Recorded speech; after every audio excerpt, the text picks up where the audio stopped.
Hi, I'm Jess Finster, Community Director, and I'm here visiting Bethesda Game Studios, where the team is hard at work on Starfield.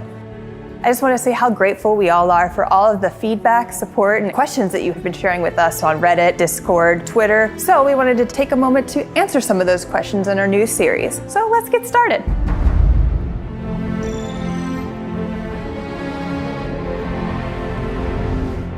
First thing that we want to know is what inspired Starfield? Oh, so many things. I think the main ones that, I'm going to go back in time here. Sundog is a big one. Amazing game, kind of like the science fiction game when Ultimas were out. It also had this partialist interface, kind of one of the first games where you're moving objects around and putting them together, but great game where you had your own ship and you could explore around that I loved. Another one, this is a kind of pen and paper role-playing game at the time where D&D was getting popular, is this game Traveler. Traveler was a little more hard science fiction. The other thing there, it's one of the first games I programmed on the Apple II at the time. I really wanted to make a Traveler game. It was also my first time realizing that computers had memory that you could run out of.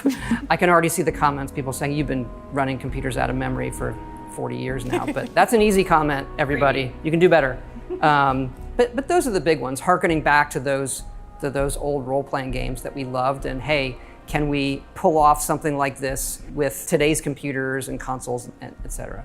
You mentioned hard space or hard sci-fi, and I know that that's one of the things that's been hotly debated in the community. Is Starfield considered a hard sci-fi? I never quite know, because that's always what do they think it is if you say yes or no.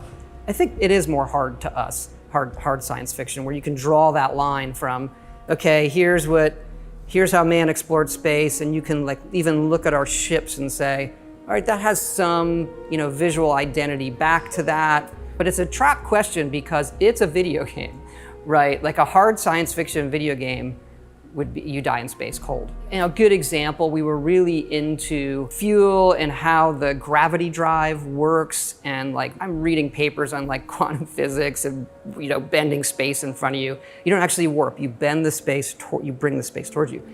And so when we were playing that, and it became very punitive to the player. Your ship would run out of fuel and the game would just stop. You just want to get back to what you're doing. So we've recently changed it where the fuel in your ship and the grav drive limits how far you could go at once, but it doesn't run out of fuel. Maybe there'll be an update or a mod that allows that, but that's what we're doing now. Constellation members are excited about the character customization and the traits in the game. Can you talk more about what players will experience with the traits? I love our trait list. It's super fun. But each one obviously comes with some sort of negative as well. And we have a way in the game, kind of an activity or quest you can do to remove that trait, as opposed to, don't like my character, I want to start over. Each of them are something that you can solve that removes the entire trait for the rest of your playthrough. The last question, we have speech checks and dialogue that reflect your character build. Do you want to expand upon that at all? Yeah, look, we've done a lot of different dialogue systems. We've gone back to kind of I'll call it a classic Bethesda style dialogue with you're looking at the character and how they emote. You have a series of choices there. The scope of the game, the amount of content we're making is a bit more than we've done before in terms of quests and things like that, but the depth in some of this stuff with the dialogue, we just passed 250,000 lines. And so that's a lot of dialogue, but we've gone through it and the impact is really there. And that includes my favorite speech persuasion system. You're not talking us out of this score. It feels like it's part of the dialogue, but you're spending points to persuade them. You willing to give up the ship? Just like that?